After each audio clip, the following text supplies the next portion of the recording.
राधे राधे, हरे कृष्णा। कैसे हो आप सभी लोग? आशा करती हूँ आप सभी परम मंगल में होगे, स्वस्थ होगे, अच्छे होगे। क्या आप लोगों को लगता है कि दिवाली खत्म हो गई? नहीं जी, दिवाली अभी खत्म नहीं हुई है।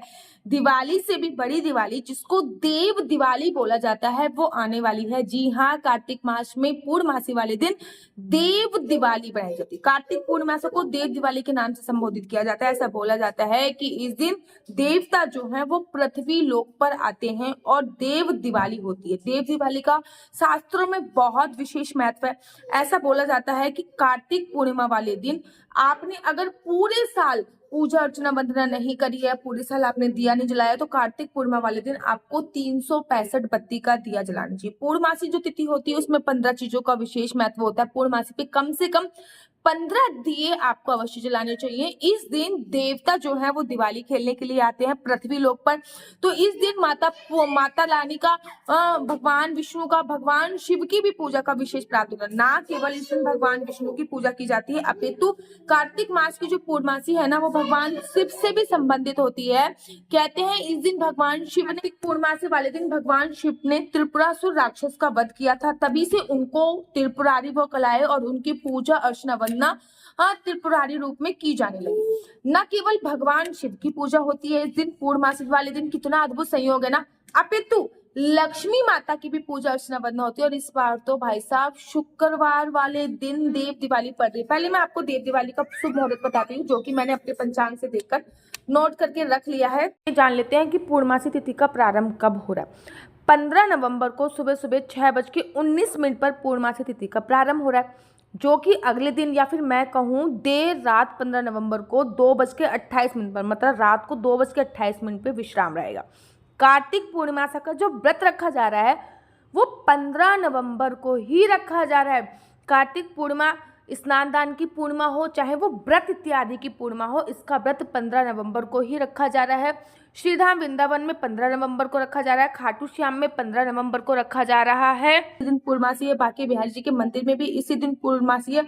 उज्जैन महाकाल में भी इसी दिन पूर्णमासी का व्रत रखा जाता है। देखो पूर्णिमा पे ना, कार्तिक पूर्णिमा पे ना, वैसे कार्तिक में जैसे स्नान का विशेष महत्व होता है, वैसे कार्तिक की पूर्णमासी पे गंगा स्नान का विशेष महत्व होता है। अगर आपके आसपास गंगा स्नान के लिए व्यवस्था है तो आप गंगा स्नान के लिए जरूर जाइए। गंगा नहीं है तो यमुना स्नान के लिए जाइए। यमुना नहीं है तो फिर जो भी सप्त नदियों में से जो भी नदी आपको उपलब्ध होती है वहां पे स्नान के लिए जरूर जाइए। स्नान करने के बाद दान अवश्य कीजिए। कार्तिक में स्नान की बहुत बड़ी महिमा है। कार्तिक में दीपदान की अवश्य महिमा है। तुलसी पूजा की बहुत बड़ी महिमा है। कार्तिक में व्रत उद्यापन पूजा पाठ की बहुत बड़ी महिमा है। और पूर्णमासी कार्तिक का अंतिम दिन होती है।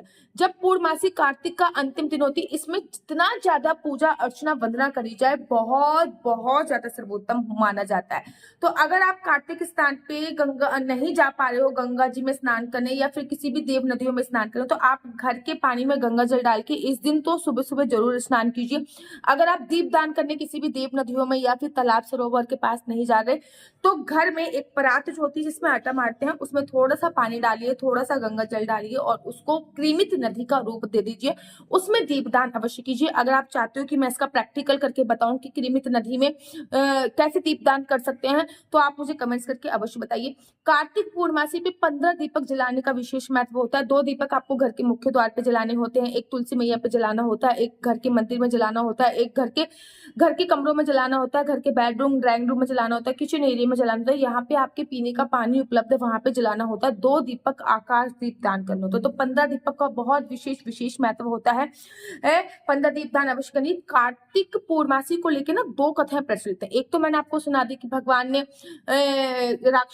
शिव ने राक्षस का वध किया था, उसके बाद वो त्रिपुरारी के रहती है। ये कथा मैं आपको सुना चुकी हूँ। दूसरी कथा है कि कार्तिकेय जी और जब गणेश जी से माता पार्वती ने कहा कि जो भी पृथ्वी की परिक्रमा सबसे पहले कर लेगा वही प्रथम पूजनीय होगा। अब गणेश जी ने अपने माता पिता की परिक्रमा कर ली सबसे पहले, तो वो प्रथम पूजनीय हो गए। इस पे ना कार्तिकेय जी को बड़ा क्रोध आया और वो अपने मम्मी पापा से गुस्सा होकर, मतलब भगवान शिव जी और माता पार्वती से क्रोध में हो गए और वो चले गए, बहुत दूर चले गए। अब एक दिन ऐसा आया कि माता शिव और भगवान भोले बाबा उनसे मिलने के लिए गए, तो उन्होंने श्राप दे दिया कि अगर कोई भी मुझसे मिलने के लिए आएगा, वो किसी पर्वत पे विराजमान है, मद्राचल पर्वत करके उसका नाम है, अगर कोई भी मुझसे मिलने के लिए आएगा, अगर कोई स्त्री मुझसे मिलने के लिए आएगी तो वो 7 जन्मों तक विधवा हो जाएगी। अगर कुछ कोई पुरुष मुझसे मिलने के लिए आएगा तो वो नर्क भोगेगा। अब तो भगवान शिव और माता पार्वती ने कहा ऐसा नहीं होता, उनको बहुत मनाया और उनका क्रोध शांत किया। जब भगवान शिव ने और माता पार्वती ने उन्होंने क्रोध कहा तो भगवान शिव ने कहा कोई एक दिन बताओ जिस दिन आपके दर्शन से सबको मोक्ष की प्राप्ति हो जाए। तो उन्होंने बोला कि कार्तिक मास की पूर्णमासी पे जो भी मेरे दर्शन करेगा उसको पुत्र की प्राप्ति होगी और उसको मोक्ष की प्राप्ति होगी। तो ये कार्तिक पूर्णिमा उसलिए भी बहुत संपूर्ण होती है। कार्तिक पूर्णिमा में कार्तिकेय जी का भी व्रत, कार्तिकेय जी की भी पूजा अर्चना वंदना होती है, भगवान शिव की भी पूजा अर्चना वंदना होती है। लक्ष्मी माता तो पूर्णमासी पे पृथ्वी लोक पे विचरण करती हैं। अगर आप कार्तिक के महीने में नया व्रत प्रारंभ करना चाहते हो कि अब भाई मेरे को पूर्णमासी का व्रत प्रारंभ करना, बड़े सारे लोग कहते हैं दीदी पूर्णमासी का व्रत करना, तो कार्तिक के महीने से पूर्णमासी का व्रत प्रारंभ कर सकते हैं या फिर माघ मास पे पूर्णमासी का व्रत प्रारंभ कर सकते हैं।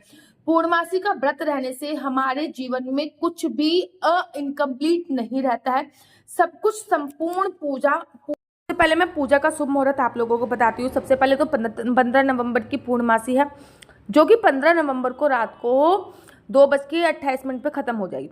पूर्णमासी के दिन स्नान का जो शुभ मुहूर्त है वो 4:58 से लेकर 5:51 तक का है। अगर आप कार्तिक स्नान कर रहे हो तो मेक श्योर आप 4:45 तक स्नान कर लोगे। लेकिन अगर आप केवल और केवल पूर्णमासी का स्नान करना चाहते हो तो आप 5 बजे से लेकर 6 बजे तक के बीच में कभी भी स्नान कर सकते हैं। इस दिन सत्यनारायण की जो पूजा का शुभ मुहूर्त निकल के आया है वो सुबह सुबह, मतलब कोई कोई लोग ना पूर्णमासी पे सत्यनारायण जी की कथा करते हैं। अगर आप लोग भी पूर्णमासी पे सत्यनारायण जी की कथा करते हैं तो आप 6:44 से लेकर 10:45 तक कभी भी कर सकते हो। सुबह सुबह 6:44 से लेकर 10:45 तक कभी भी कर सकते हैं। पूर्णमासी पे चांद देखकर ही आप लोगों को व्रत का विश्राम करना चाहिए। तो चांद निकलने का जो समय है वो 4:51 पे, मतलब 4:51 पे आपका चांद निकल जाएगा। चांद को अर्घ देख के आपको व्रत का विश्राम किया जाता है और पूर्णमासी पे मीठा भोजन खाने का प्रावधान होता है। इस दिन देव दिवाली बनाई जाती है। देव दिवाली प्रदोष काल में बनाई जाती है। तो प्रदोष काल का जो समय है वो 5:10 से लेके 7:47 तक, मोटा 5:10 से 45 का मान लो 2 घंटे का समय दिया। अगर आप पूर्णमासी की डिटेल में और वीडियो चाहते हो कि पूर्णमासी का व्रत कैसे प्रारंभ कर सकते हैं, पूर्णमासी पे हम दीपदान कैसे करें, 365 बत्ती का जो दीपदान किया जाता है वो भी पूर्णमासी पे ही किया जाता है। 365 बत्ती का दीपदान हम कैसे बनाएं, क्योंकि 365 बत्ती का दीपदान करने से आपको पूरे साल भर दीपदान करने का फल प्राप्त होता है। 365 बत्ती का दीपदान आप तुलसी मैया के समक्ष कर सकते हैं, अपने घर के मंदिर में कर सकते हैं या फिर किसी भी मंदिर में जाके कर सकते हैं। 365 बत्ती का जो दीपदान किया जाता है या तो कोई कोई गोले में भी करता है, कोई कोई बड़े दीपक में करता है, कोई कोई मनोवांछित मनोकामना पूरी करने के लिए आटे के दीपक बना के भी उसमें किया जाता है। तो जैसी आपकी श्रद्धा हो आप वो कर सकते हैं। मेरा नंबर है 4/9-20-25-65। दोबारा से रिपीट करती हूँ, 4/9-20-25-65। आपका बच्चा जॉब करेगा या बिजनेस करेगा, बिजनेस करेगा तो किस क्षेत्र में बिजनेस करेगा, जॉब करेगा तो किस क्षेत्र में जॉब करेगा, आपके बच्चे को क्या पढ़ाई करनी चाहिए ताकि वो सही लाइन में, सही डायरेक्शन में सही कमाई कर पाए, सरकारी नौकरी का योग है या नहीं है, कुंडली में विवाह का योग कब बन रहा है, आपका लक्की नंबर क्या है, लक्की कलर क्या है, कौन से रंग के कपड़े आपके लक को इन हैंड होने नहीं देते हैं, क्या आपकी कुंडली में विदेश जाने का योग है, क्या आपकी कुंडली में आपको गर्भ धारण कब करना चाहिए, गर्भ धारण करने का शुभ मुहूर्त क्या है, गर्भ धारण कब कर सकते हैं, ये सभी जानकारी आप मेष कुंडली के माध्यम से प्राप्त कर सकते हैं। याद रखिए ये नंबर किसी भी प्रकार से कोई क्वेश्चन आंसर पूछने के लिए नहीं है। बड़े सारे लोग इस पे फोन करके मुझसे क्वेश्चन आंसर पूछते हैं, मुझे बिल्कुल भी अच्छा नहीं लगता उनको मना करते हुए, लेकिन ये नंबर केवल और केवल कुंडली दिखाने के लिए, किसी भी प्रकार से कोई क्वेश्चन आंसर का रिप्लाई इस नंबर पर नहीं दिया जाता है। अगर आपको मेरी वीडियो अच्छी लगती है तो आप अपना यूट्यूब चैनल हरी बोल को लाइक शेयर सब्सक्राइब करना बिल्कुल भी मत भूलिए। तब तक के लिए मुझे दीजिए इजाजत। राधे राधे, हरे कृष्णा, हरि बोल।